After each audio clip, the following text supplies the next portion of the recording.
What's going on, everyone?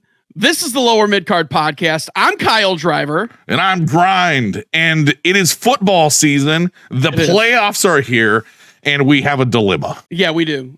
So I'm from the great state of Michigan, the Murder Mitten, if you will, where the home of the Detroit Lions, who are in the NFC Championship game against none other than the Bay Area, the Golden State, the greatest of the greatest, the 49ers, the San Francisco 49ers to be exact, even though they play in Santa Clara.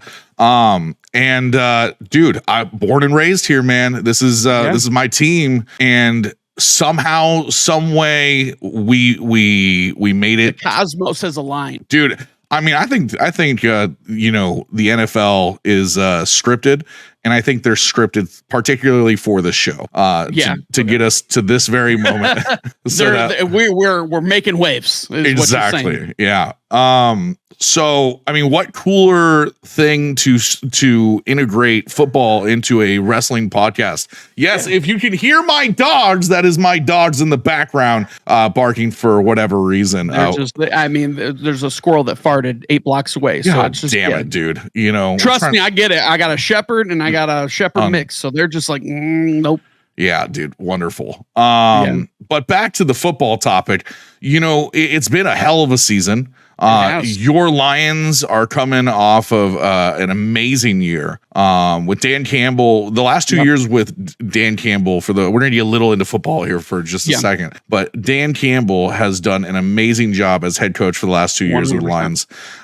They talk about the Hard Knocks curse. Last year they were on Hard Knocks. Lions were on Hard Knocks preseason, and they had a better year than normal. As I remember correctly, though, they didn't make the playoffs, did they? No, we did not make the playoffs last year. We did. So the year started off rough. I think we won like maybe 2 games. But the second half of the season, we went I think we only lost 1 game. Yeah. So I think we ended up finishing the season like 9-8. I don't know. Yeah, that's a solid record to put up from a team that literally was in the negative by a lot. I'm gonna take it a step further with the Dan Campbell thing, because it's not just him. It's the general manager Brad Holmes, and then you have the ownership, Sheila Ford, who took the reins from Martha. I'm sorry. I think it's Sheila Firestone. I don't know. Anyway, Sheila. We call her Sheila. Sheila works. Yeah. It's very wrestling perfect name for she took it over from Martha Ford, which it just... Dude, was that your dog? That was my dog. Holy crap, what is happening, bro? Is it a full moon? I fucking don't know, dude. Where's Ashton Kutcher? Are you over? What is happening? Okay, so audio issues, camera issues, audio issues, monitor issues. Yeah. And now, Doug, shut the fuck up. Anyway. Dude, you couldn't be more on it, man. This is crazy. Yeah, this is nuts. So anyway, we're keeping this. Yeah. Everyone needs to know. Yeah. They're trying to shut us down. So she took over because Martha was not doing a good job. There was a lot of false promises, and when they brought in ownership to run things, there was a lot of nepotism and all that stuff. It's just like, oh, great. But Sheila really tapped in and really bought into Detroit, like Michigan being blue collar and all that. So stuff. Badass, man. And I think her hiring Brad Holmes and then Brad Holmes hiring Dan Campbell, it's the perfect trifecta right now. And I think they've really put a pulse on the fan base, and the fan base is I got fucking goosebumps right now. Yeah. Has been more charged than ever. Like, this is the first time we're in the NFC Championship game in 31 years. I was 3. Well, actually, no, it's over 30. I don't know, over 30 years. 1991. That's incredible, though, man. I was 3 or 4 the last time the Lions stepped foot into that kind of picture. That picture. So it's just been incredible. And I just even if this is the NFL. Yeah. It could be anyone's game. None of these 4 teams that are left in the playoffs are Cinderella stories. I think I might be quoting somebody. Yeah. I think your guys' story is the Cinderella story. I mean, honestly, like I get it. Like the story of turning it around, everyone's used to same old Lions. But as far as the season goes, I mean, from start to finish, we finished 12-5. Yeah, that's incredible, dude. I mean, it's 12-5. That's a 2-year turnaround from taking a team that is in the dumps and is just known for being in the dumps to being a competitive, like top 4. Top 4, dude. That's crazy.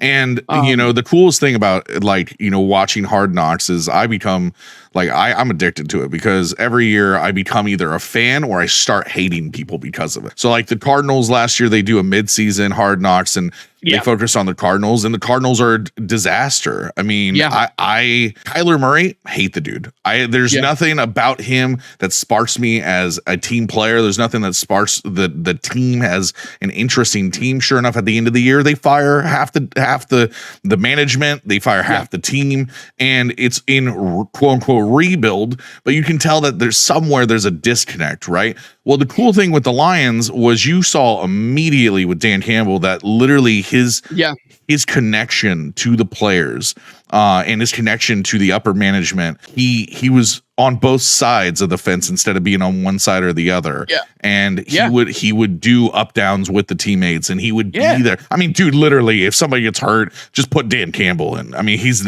ready to go. He's an absolute unit. Yeah. And he's special for that. And and last year you saw, like you said, the management is great. The front office is great. The players, man, I mean, they just, I don't want to say they lucked out. I feel like there's vision with the Lions, and if they do not make it any further than this, that this is going to be a team that is maturing in the next few years, is going to be a contender. I mean, it's not over from here. This is just the beginning, and it showed last year. It showed with the idea of like how far they came last year, and like you said, 12-5 in a 2-year span to turn around and do that, and then win in the playoffs is just incredible. So. My hat's off to you guys, man. It's fucking cool. With the Hard Knocks thing, it was so hard. Like watching it, it was so hard not to fall in love. Like there was so much unity. There was so much just like that camaraderie was solid. Dude, I felt the way that this team is playing right now, it's like they're playing. They're like everyone's got everyone's back.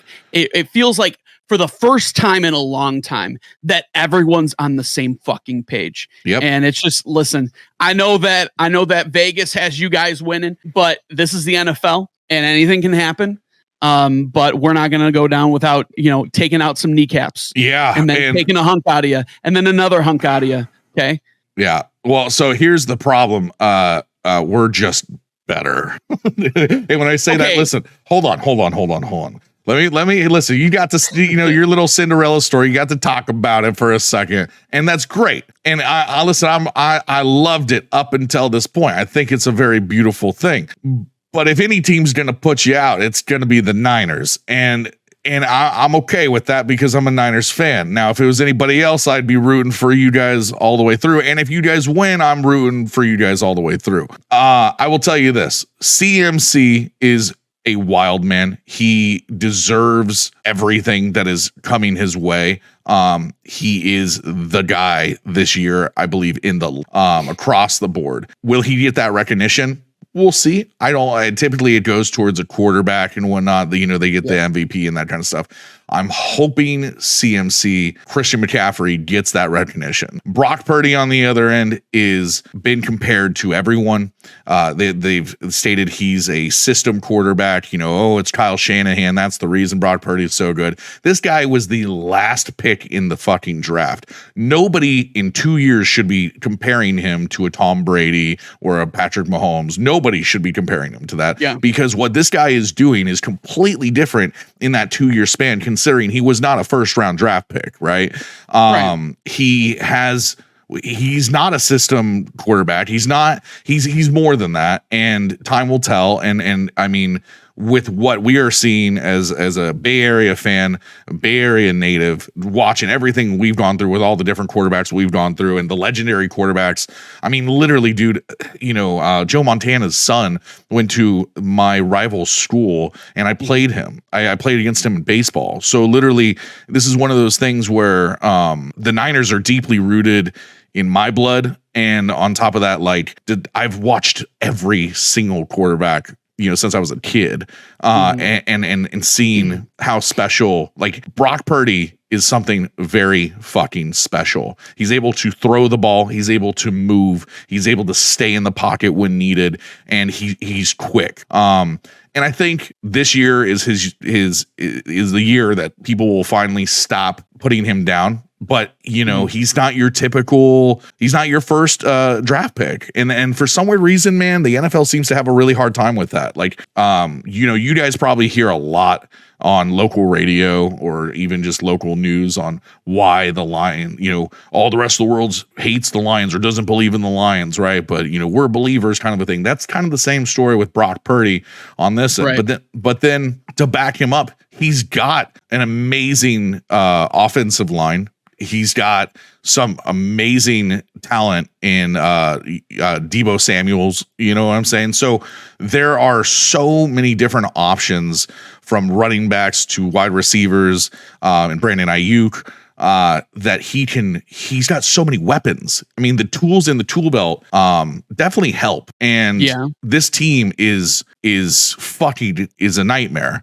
Now you guys are, from my understanding, are a run the ball kind of a team, right? Well, it depends. And that's kind of where you run into the paradox. We can run the ball. Yeah. We have two running backs. I'm going to say it is the best running back duo in the league. Yeah. With David Montgomery and Jahmyr Gibbs. There is better duo. You're looking at miles down the road to find number two. Mm-hmm. These guys both put up 100. I think they both have 1,000-yard season.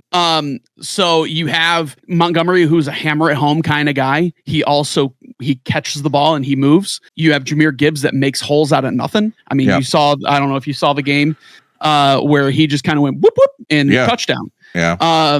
So, and then on top of that, I mean, we got a passing game. We got Sam Laporta. We've got Amon-Ra St. Brown, who is, I'm going to say, people don't sing enough of his praises, and everyone kind of overlooks him. But dude's easy top 5 in the league. May the best team win. All right. Well, now that we got that out of the way and we're all suited up for Sunday, let's talk some pro wrestling, some WWE, and the road to Royal Rumble, which is this Saturday. I cannot believe we are here.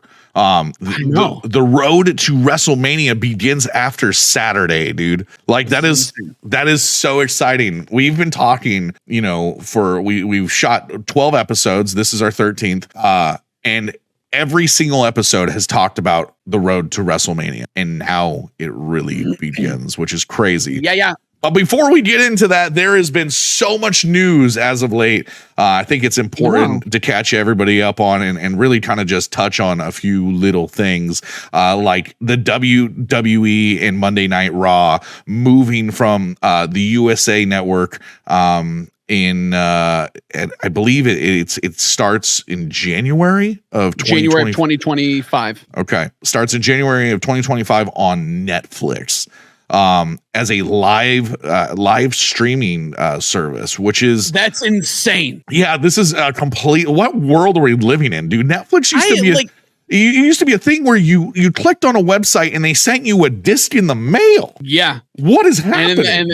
And well, I mean, we all know Netflix was having problems too. I don't know, the WWE just bailed out Netflix 100%, and it's got to be a huge deal. Well, yeah, it's got to be. I think it's a massive deal, if I remember correctly. I don't want to say the numbers because I don't want to be wrong, but as I remember, it's a tremendous overhaul from what USA was giving them. And so the fact that Raw is going to be exclusive in the US on Netflix, it also includes Canada, the UK, and Latin America every week. but it also includes on Netflix the premium live events will be on. Really? Yes, for the UK, Canada, and Latin America. So how much are we gonna have to pay for a pay-per-view? We're still getting Peacock. So since we're in the United States, so Peacock is still doing all premium live events.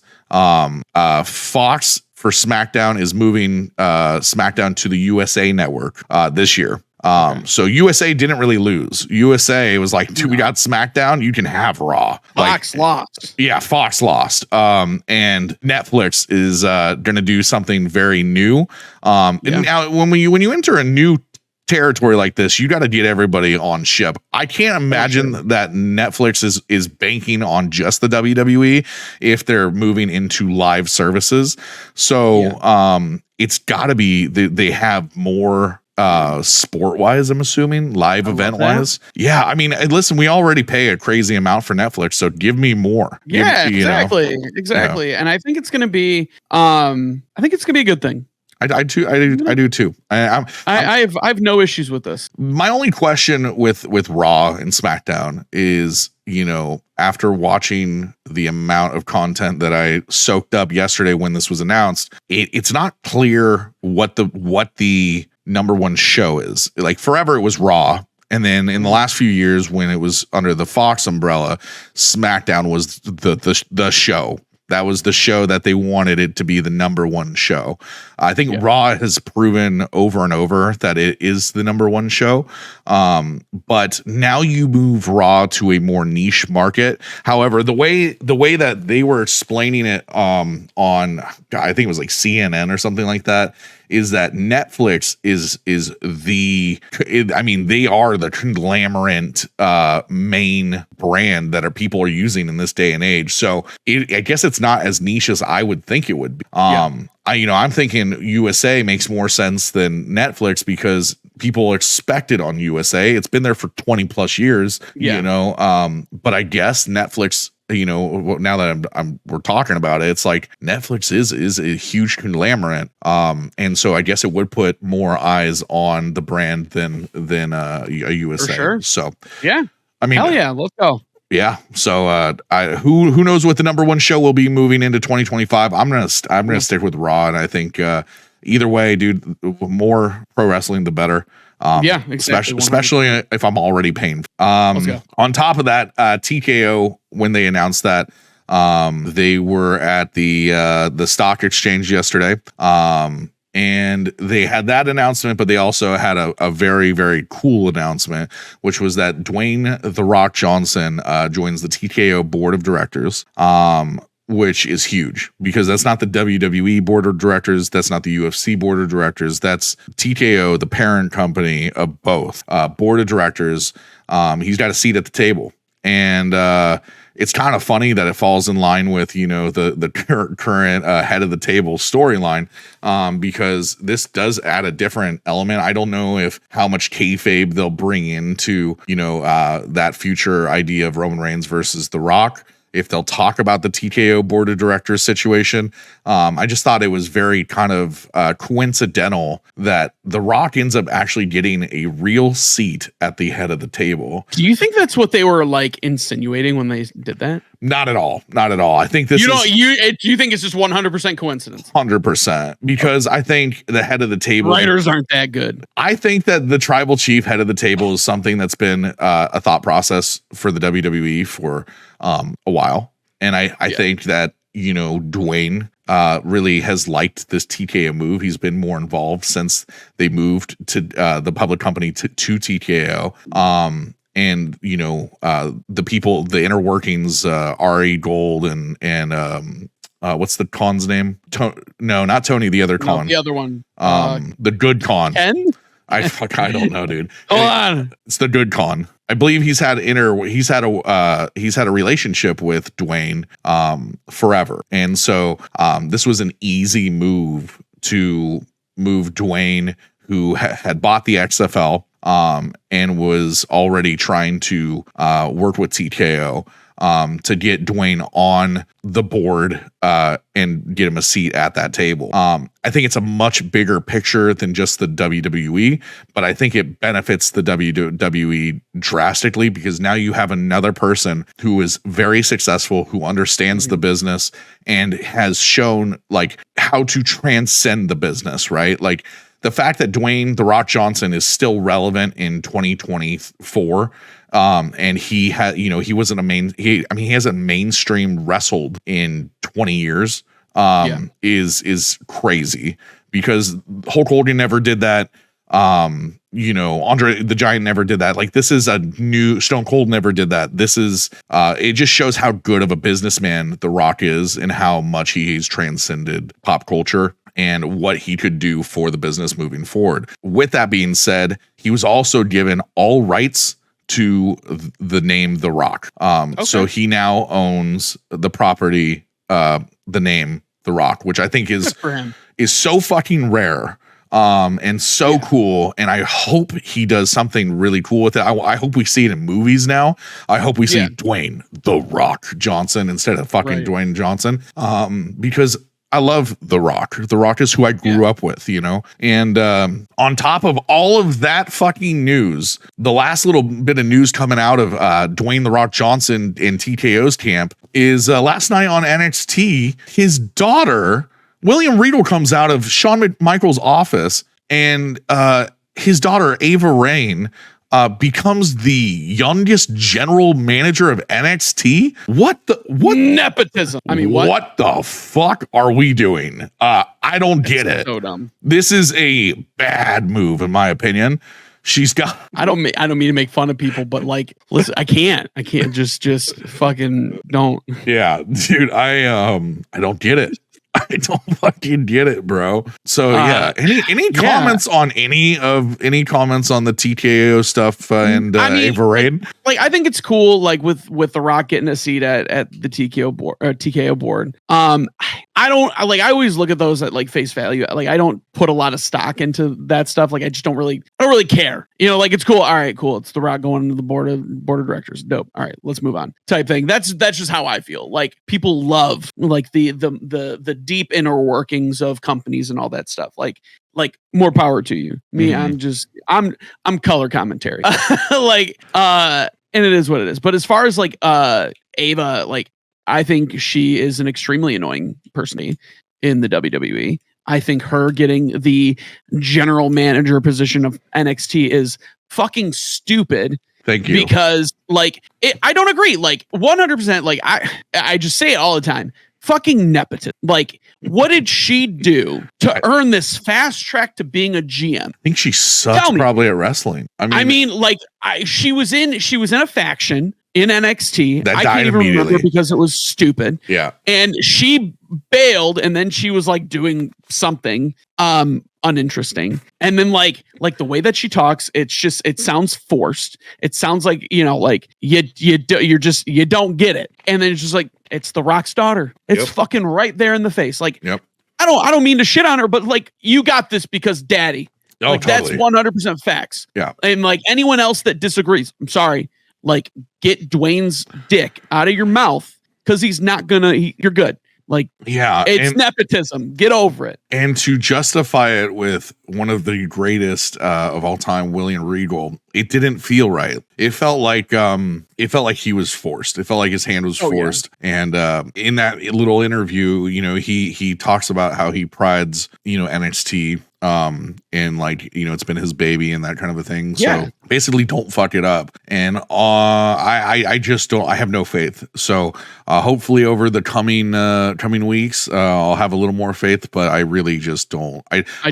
The only thing I can think of is that she's a bad wrestler, and that, and a bad actor too. Like, fucking. But they want her on camera because they know that it's going to bring in viewership. So John Cena has been talking about his retirement. He is currently 47 years old, and that would put him at.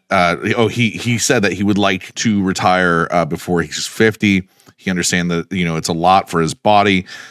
He's kind of in a place where he's torn between Hollywood and the WWE, and he understands that if he's going to do pro wrestling, that he needs to give it his all. The John Cena of now is a very wholesome, at peace, understanding, do it for the business kind of a guy. I mean, he's always been a do it for the business kind of a guy, but he is a very all the ego's out.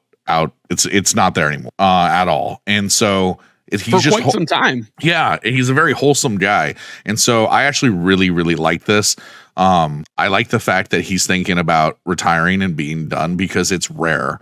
A lot of guys come back for way too long, hinting, Sting, who never fucking left the business, or even a Ric Flair, which I don't understand. And, sometimes it just gets a little unbearable or a little cringe.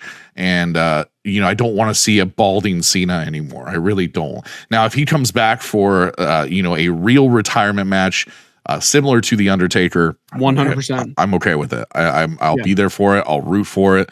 I'm excited for it. Him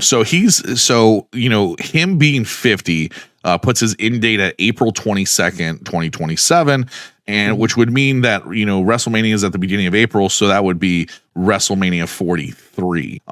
So potentially we have a few more years of John Cena, which is really, really cool. I just, here's the thing. The way he got treated this last year, from Austin Theory to Solo Sikoa, in his runs, have done nothing for him. They've done nothing for me as a fan. And honestly, man, I would have rather not have seen those matches. I don't feel like it elevated Theory at all. And I don't feel like it elevated someone like Solo Sikoa, who was already in the spotlight. So man. It just seemed like, I don't know, maybe that they wanted that to happen. It's kind of like one of those things where like you kind of gotta wait to see if the Cena rub is a thing. Speaking of people in retirement and cringe, there's been listen, for the last 2 weeks, the WWE 2K Twitter, their X account, whatever you want to call it, has been hinting at the cover of WWE 2K24, which I love these games. I look forward to them every year. John Cena was on the cover last year, but with WrestleMania 40 coming up, the big question was, what were they going to do? Were they going to honor WrestleMania 40? And they did. Cody Rhodes got the cover of the standard edition of WWE 2K24. Bianca Belair and Rhea Ripley get the deluxe cover, and they have a legendary edition or a WrestleMania edition, 40 years of WrestleMania, which was really, really cool. Now, with this commercial that they released and the covers that they released, there was a few moments where on Twitter I had to kind of laugh at it, because they decided to use CGI and AI to take Stone Cold, Hulk Hogan, and The Undertaker, put their current faces on their younger bodies, and it looks so demented. If you take a second and just pause it, it's messed up, dude. It looks so wrong. Oh, I'll have to look that up. Yeah, it's just, it looks uncomfortable. And it looks cartoony, but very they took it serious. It just didn't work. It didn't work. A lot of people complained about it. But it's not the gameplay. They did this just for the commercial. But in that commercial, they released a secondary commercial focused on a few of these legends. And one of them was Hulk Hogan. He had his own commercial. And in that WWE 2K24 commercial, he makes a very, very clear but cryptic statement. He goes, "You never know. I might have one left in me." And at this time that they are showing this ad was on I believe it was the Raw broadcast, the WWE Raw USA broadcast. It shows in the left-hand corner Royal Rumble this weekend. And so people are across the internet are speculating that Hulk Hogan may return at the Royal Rumble, if not a match at WrestleMania. Now, this goes on to a conversation that we had earlier in the year about how he was on a podcast, and he was stating that Shane McMahon wanted him to come back and wrestle last year but his back, Really? he had a certain, yeah, we had this conversation. I don't know if you remember it, but the point, Shane McMahon wanted him to come back last year, but he was still recovering from back surgery. If he was to have a match, a retirement match, because he never officially had one, supposedly, even though I think we talked that Shawn Michaels was his retirement match or something like that, he would want to wrestle Stone Cold Steve Austin. And we both agreed that it would just be as cringe as possible. It would be bad. It would be bad. And so I remember this because we were talking about Kevin Owens having to carry that match. Yeah. So, the fact that it's hinted again, it seems like it may happen. And the Hulkster's looking good. I've seen some footage. He's training consistently. Oh wow. Okay. From my understanding, he's in the gym. He's in the gym consistently. He's not, I've never seen him hit ropes or anything, but I would not be shocked if that's what they're moving towards. Now, I don't think he's going to be in the Royal Rumble or at the Royal Rumble by any means, personally. Yeah. I think this is hinting at a WrestleMania match because Shane McMahon Shane McMahon wanted this a few years ago. That's what Hulk says. He got the phone call from Shane. So, and Hulk wants a retirement match. So I could totally see this happening. Where better than WrestleMania 40? Now, the question is, this is the question to you, Kyle. Who would you want to see Hulk Hogan at like 70 something years old wrestle against? Can I answer nobody? Because I don't want to see that match. I'm gonna get his age right now. Hulk Hogan. Let's see. His age, he's 70 to be exact. Okay. So it's just like, I get it. He's one of the guys that took care of himself throughout his life. He continued to train. He never really was like out of shape, like you just get old and if you're buff and you get old, you're just old buff. Yep. Yeah. I don't see the point. Like, I get it. He feels that he has some sort of, to put in his belt for hang it all up, lace up his boots and just hang them. I don't see the appeal. I mean, people are obviously going to, get into it if he does it. I mean, I'll watch it. It'll be like, all right. Okay. So from a WWE perspective, get in their head for 10 seconds. Who do you think that if they're trying to make money and they go, listen, it's WrestleMania 40. Hulk is a lock. He wants this. We need somebody to either carry the match or somebody who will get him through a 10-minute match. Who do we give him? Randy Orton? That seems so lopsided. Really? Doesn't it? I think so. I guess that would be crazy. So close to the road to WrestleMania. There's only one more real update to talk about. That was really a big freaking bummer. Seth Rollins had, a few weeks ago on Monday Night Raw, he ended up sustaining an injury of some sorts. And, here's the thing, man. I mean, he's the heavyweight champion of the world. We're getting close to WrestleMania. It seems like he's going to carry the belt into Mania. And it seems like that was the WWE's plan, carry the belt to Mania. And, that's what I think we all want at this point. I love what Seth is doing. He has become one of my favorite superstars, one of my favorite pro wrestlers of all time. And I've really gained a thorough respect for the way that he puts the company on his back while you have somebody like Roman Reigns doing what Roman Reigns is doing. So this was kind of tough, man. This was one of those moments where, I got kind of worried. I was like, well, what's going to happen? And so on Monday Night Raw, they addressed it. He came out and addressed the crowd and told everybody basically it was a grade 2 tear on his MCL and partially torn medial meniscus, which is so much language to me. I mean, it just sounds like it's bad. Here's the thing. The doctor told him that with surgery, he'd be looking to 3 to 4 months out of ring action, which is literally, I mean, if he was to get surgery, that puts him right at Mania, pretty much, if not after Mania. Now, after listening to a few other analysts and a few other pro wrestlers of their past, people like Mark Henry, Bubba Ray Dudley, those guys, they have a pretty cool podcast that I listen to. It's cool to hear their insight because they're wrestlers of old. And these, the wrestlers of old, they carried injury for months, if not years.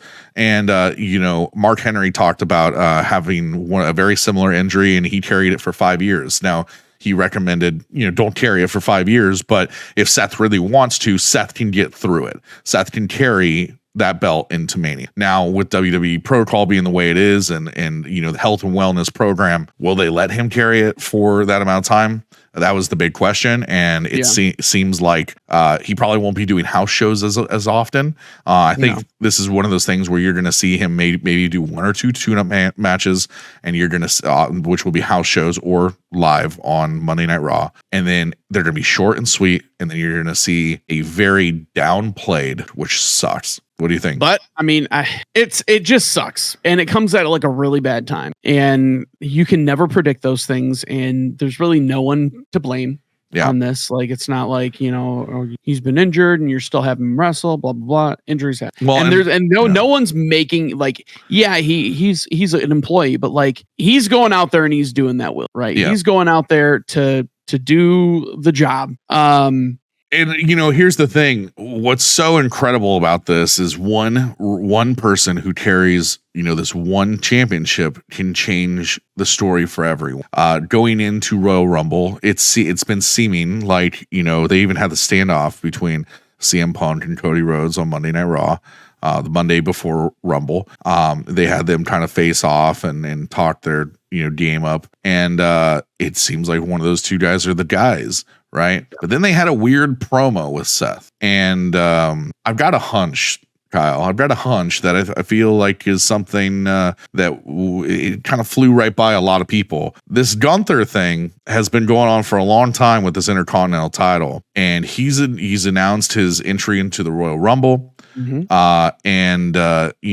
This kind of segues us to the Royal Rumble, but it was never a conversation that Gunther would potentially be the Mania opponent. And it looks like, because of the dominance that Gunther has presented, the way that they want to keep Gunther strong, that this could be that match at Mania where it's just a dominant, quick match. If you look at somebody like CM Punk or Cody Rhodes, those matches would be more technical and whatnot. So it is potentially the story has changed because of Seth being hurt. So it sucks, but it's added a lot of mystery. And what fucking do we love more than our soaps? You gotta have mystery. You gotta have that thrill, man. So what better to talk about than the Royal Rumble, dude? I'm pumped. You want to you start this? Start it off. Give me the intro. So we're gonna start off the Royal Rumble, the 2024 Royal. Dude, it's the Royal Rumble already. It's the Royal Rumble, bro. It's the Royal Rumble. We're gonna start off with the women's match. We have quite a multiple party, within all this. That we do. There's so much going on. Yeah. Like it's crazy. There's stories that have been building up that we come to fruition. Mm-hmm. Things that we've been, chit-chatting about, like, Damage Control. We do anticipate Bayley going on a solos run at some point, right? At some point, and I think that some point is coming up soon. And I think the Royal Rumble's a great place to do it, where you may have some teammates, friends, compatriots, Padres, where this is basically the final bye-bye to Bayley and Damage.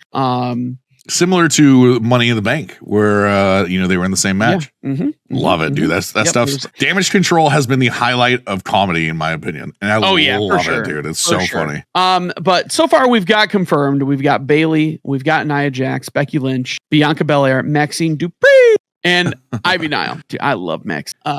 Any entries that you're expecting, looking forward to, or you think that we're going to see surprise entries?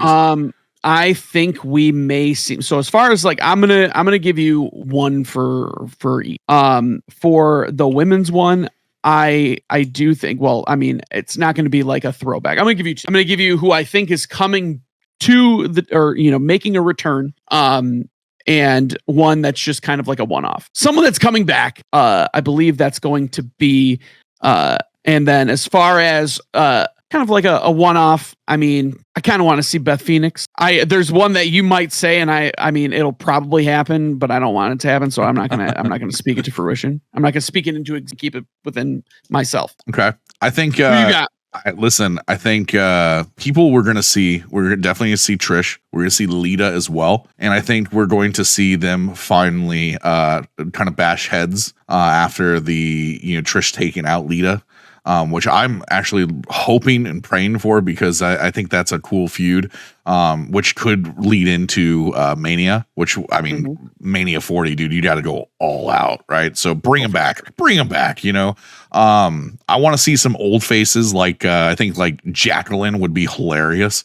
Oh my God. 60-year-old Jacqueline, dude. And listen, I think I'm going to touch on your Naomi pick. And the only reason I say this is because I saw on Twitter that Mercedes Moné and Bailey were at, was it New Japan or was it TNA? I think it was TNA, that's where she was, TNA. Right? Naomi. And it was they were at her last match, and they looked like undercover agents. They were up in like the nosebleeds with like aviator shades and black. Right. Yeah. They were, just like sitting there, and they looked like not impressed. They didn't look like Taylor Swift at a Chiefs game. They looked like they were there like scouting her, which I thought was kind of hilarious, but that they're there because they're all friends. Hey, I'm curious if you think Naomi comes back. Listen, I understand they're all friends, but do you believe that Mercedes Moné is no, not at all? Wow. No, she actually just released a new video package for New Japan. Gotcha. Okay. So I don't think if it does happen, it's not happening at the Rumble. Gotcha. Okay. I don't know what her contract status is at New Japan. I think she actually extended. I will investigate further on that one. Do that. I truly think that the person we're going to see come back is, I would love to see Mercedes Moné. And if that's the name she wants to go by, that is totally cool. If she wants that persona, that's totally cool. I love everything that Cody Rhodes has done since he's left. So I believe in having freedom to create your persona. I think it works out better for you as a pro wrestler. So if there was somebody to come back, that's who I want to see.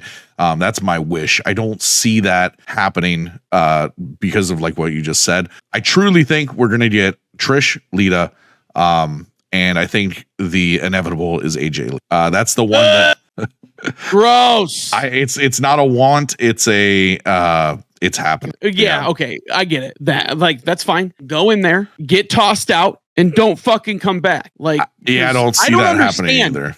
I don't understand why people want her back. I think that she'll find a role somewhere in the midst of all of it, kind of like she played before. I don't think that she'll be a full timer. I think she'll be part time. I think that she'll play on bigger cards. She'll find a role somewhere that fits in. And the women's division has been, to me, like the biggest confusing story of all time.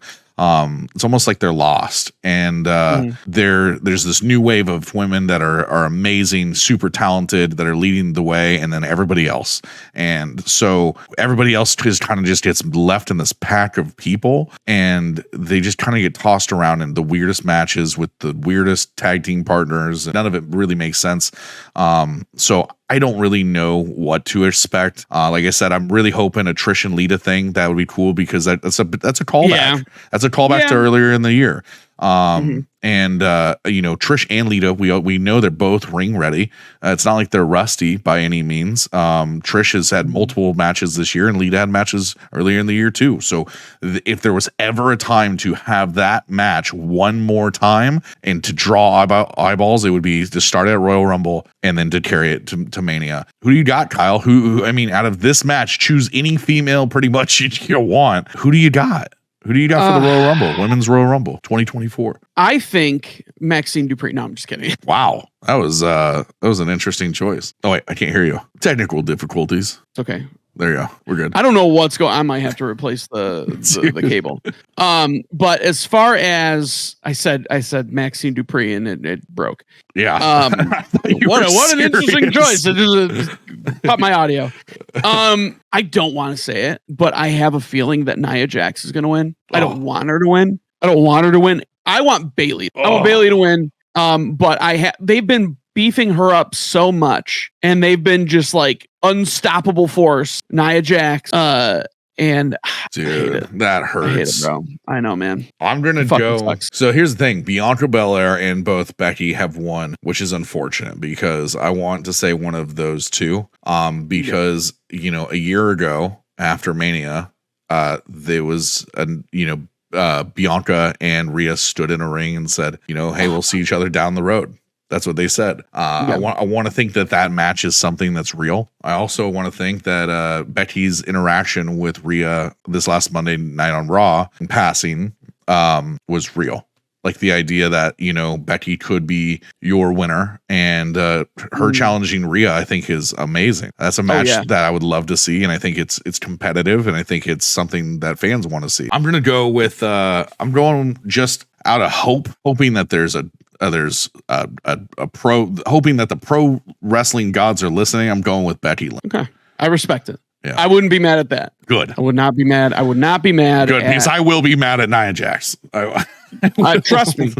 Trust me. I will feel ill. Yeah. I will. It will be not good feelings. I will probably cry a little bit because it's like fuck, because she's unbearable. Yeah, she's unbearable, dude. And the thing is like, I mean, just those matches at WrestleMania, that match would suck. Either Io or Rhea. I don't want to see Nia face either one of them. It's not interesting. It's just damaging to their careers. She sucks. Yeah, she sucks. And that's okay. Yeah. Men's Royal Rumble match of 2024. You take it away, Kyle. So far, who we have as far as confirmed entrants, we got Cody Rhodes, CM Punk, Shinsuke Nakamura, Bobby Lashley, Drew McIntyre, Gunther, Chad Gable, Otis, Akira Tozawa, Kofi Kingston, and Damian Priest. Who are the special returns? In my heart of hearts, I'm gonna keep praying that it happens. In my heart of hearts, I hope Big E comes back. I miss him so much. Yeah. And they were hanging out the other day. That's cool. Yeah. They were hanging out the other day. Like they were hugging and hopping around and all that stuff. In my heart of hearts, I want to just be back because he was something special. He's funny. He's the heart of the New Day. He's the heart of the New Day. Oh my goodness. Fucking thing's breaking. I'm done. Oh no, dude! Oh, God. Oh my God! Don't touch it. Wait, touch it and then don't touch it. Hold on. Okay, good. Don't touch it. Don't touch I'm not touching anything. I'm not gonna move. I'm like doing this like weird like lean over now because I was about to adjust shit. Oh my God, dude. Get it together. We're professionals. Anyway. Yeah. So I want Big E back. That's now, awesome. As far as I mean, you can say that there's gonna be like legends coming in, you know, like you'll see people popping in and out. The quintessential, the obvious picks. But the one that I want is a little return of Hurricane Helmsley. I like it. I think that's very, very, very valid. And I think that he's been, I mean, when was the last time he was in a Royal Rumble? I feel like the last time he was in a match, he was in the Royal Rumble. Am I correct? Probably. Yeah, I think it was. And there's a hurricane coming through. Yeah, and he lasts a matter of like 10 seconds. Yeah, it was great. But it's the greatest 10 seconds. Yeah. I love that. I think that's a needed face. We need more of that, you know. Or the boogeyman. The boogeyman is the weirdest thing, and somehow he has like some kind of a contract with the WWE. I'm going to go with the most obvious return, and I'm excited for it. I really hope it happens. If it doesn't happen, I'm going to be a little sad. My boy Brock Lesnar. Just listen. I don't need him to win. I need to see Suplex City. I need that. I need it. Give me 5 minutes of Suplex City. He needs his Bork laser. That's yes, what he needs. I listen. I need him, man. I miss him. He gives you purpose. He does. He does. And listen, Suplex City is missed. It is a fucking great time, especially when you know it's coming and you see this beast of a man come out. Do you want Suplex City? Suplex City Brock Lesnar, or do you want Viking Cowboy Brock Lesnar? I want steroided to the gills, big bearded, cowboy monster of a Brock Lesnar. You want it to be, you want him to be so beefed up that dick sword that's on his chest. Yeah, dude. I love that just sword. Fucking get just TF in that. Yeah, dude. Yeah, I want him to go in there and make everybody look silly for 5 minutes, dude. It's awesome. And then he throws himself out. He just goes over the top rope and leaves. Just leaves. That would be incredible. That's perfect. If that happens, yeah, I will be a Brock Lesnar That's fan. fucking awesome. That's what will get me to be a fan. If he does that. Yeah. He gets so mad at somebody, he chases them out. I would love that. Or something. I just want him to give people a bunch of suplexes, eliminate 3 or 4, and then just he's like, all right, well, it's time to go. Later. That would be hilarious. Yeah, it would be great. And I think it's good for business. And I think that he is a face. He's a legend. And I think that I think that the pop that he would get is incredible. We all know that. So give me 5 minutes of Brock Lesnar. I will be happy. He doesn't need to win. He doesn't even need to be in the top 3. Now, I think it would be funny if he was top 4 with Cody Rhodes and they had one face off kind of a thing. That would be kind of cool. I mean, Cody's probably going to enter maybe a number 1. I would assume, just because his story, you got to make it epic, right? Yeah. So he's going to be probably early on. And so I could see if Brock enters, Cody be in there, them have a stare down for 10 seconds. I would love that. And just showing that they made amends and then let Brock go to fucking town on everybody else and then exit. Right. I'll tell you one I don't want to see Kane. No, fuck that guy. He's not Kane anymore. He's become this politician. He doesn't, it's there. All the mystique the Undertaker had and has left with the Undertaker. Kane left on different terms. Kane left in a way. He left what was it? It was not political Kane, but it was company Kane. Corporate Kane. That's how he fucking ended his WWE career. And then he's made a few returns since then to put people over The Fiend and whatnot. But it just never worked since then. So I don't want to see that. I could see it. I'm crossing my fingers. I hope we don't see that. So I got Brock. I think, who do you think's going to win it? Who do you think's going to win it? I want to add one thing on someone that I think, Bo, in some semblance, that whole thing, whether it's Uncle Howdy, because that's who he was, whether it's that or it's some semblance of that, I think that would be fucking great. As far as winning, I think it's clear that Cody Rhodes is going to get it. They can't just back burner the story, right? They have to fucking do it. They're not going to back burner.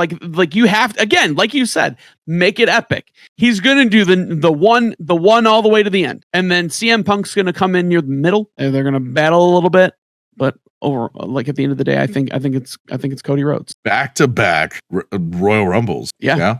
Wow. That's I think the most linear path. I think that's what you like. I like that prediction because mine is so opposite of it. And I think that's what a lot of people a lot of analysts, a lot of people that are just in the wrestling world, that's what they want. They want him to finish the story for multiple reasons. I don't think that happens. I don't think Cody wins the Royal Rumble. I don't think that he wins WrestleMania. I don't think he's in the WrestleMania match. I'm going to go with The Rock. I'm going to go with The Rock at Royal Rumble.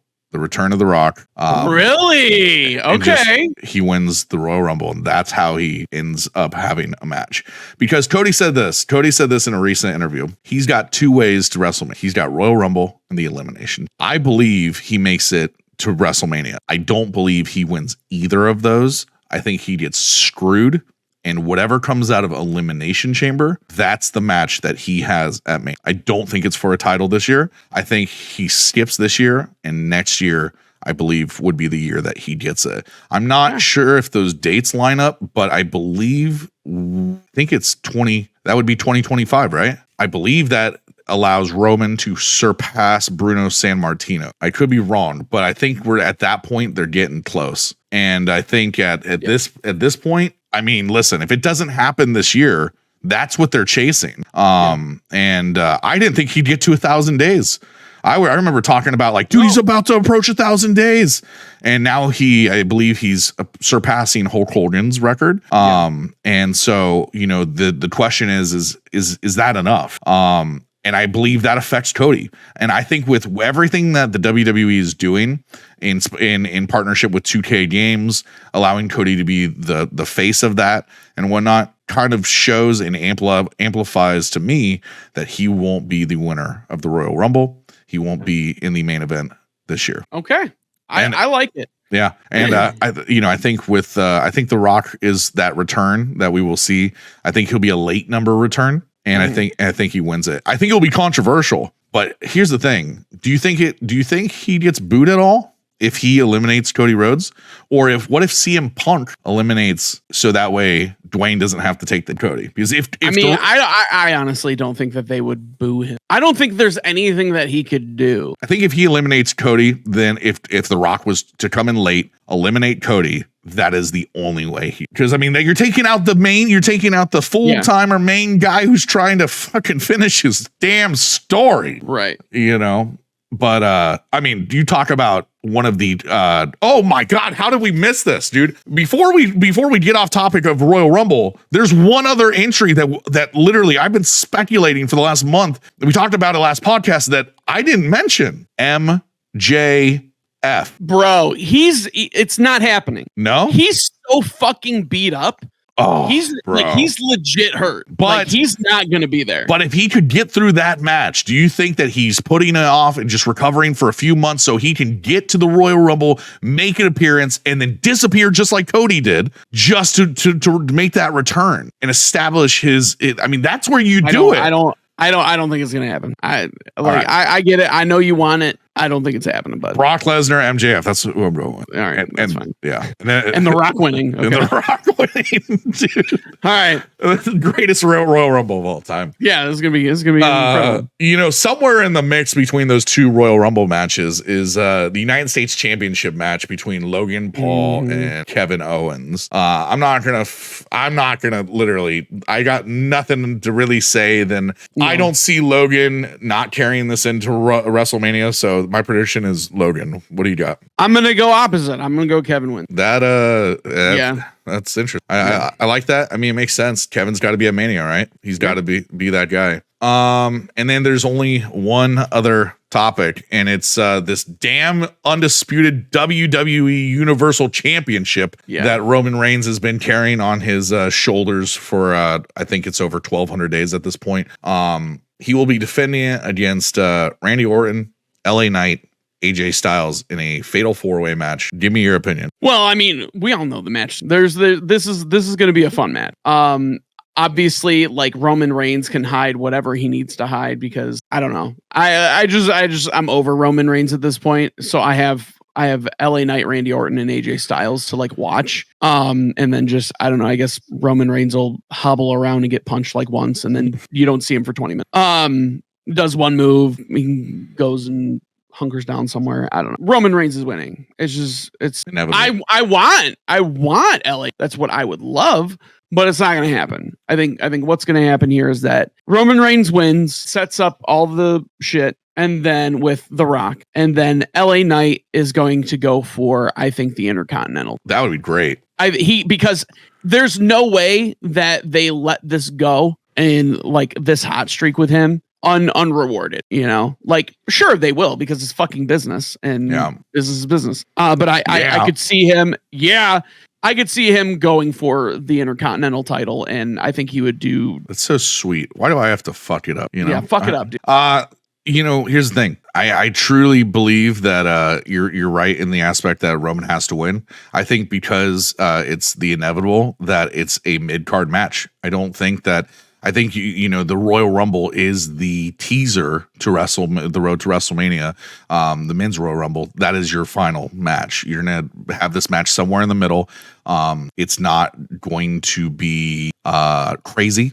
I think it's going to have some big spots. I think we're going to see an RKO from some crazy angle, spear into an RKO or something just wild that we haven't seen before. But we all know the outcome, and that's the unfortunate side of things. It's how does a match with this much talent get diminished to what we're talking about. I mean, with all those names, any one of them could be champion and carry this belt and do it justice.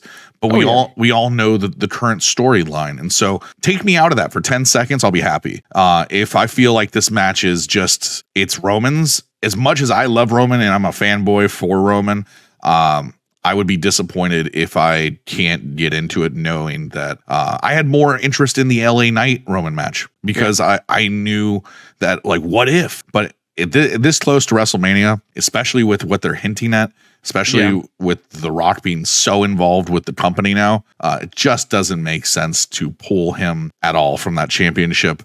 Nope. None of these names are going to draw like Roman will. Hopefully it's good. Do you want to see a clean finish, or do you think it's going to be some crazy shenanigans? I don't think that Roman can finish clean. I just don't like it. Just, I mean, I'll be fucking shocked. But I think you'll see. I'm going to go with clean. I'm going to go with clean. There we go. I mean, that's awesome. You know, I love our contradicting styles as always, dude. Yeah. Lions and Niners, baby. This Sunday, weekend full of sports, and we're going to be spoiled this weekend. So, I'm pumped. With that being said, to the best team wins, and that wraps up the Lower Mid Card podcast. We'll see you next time.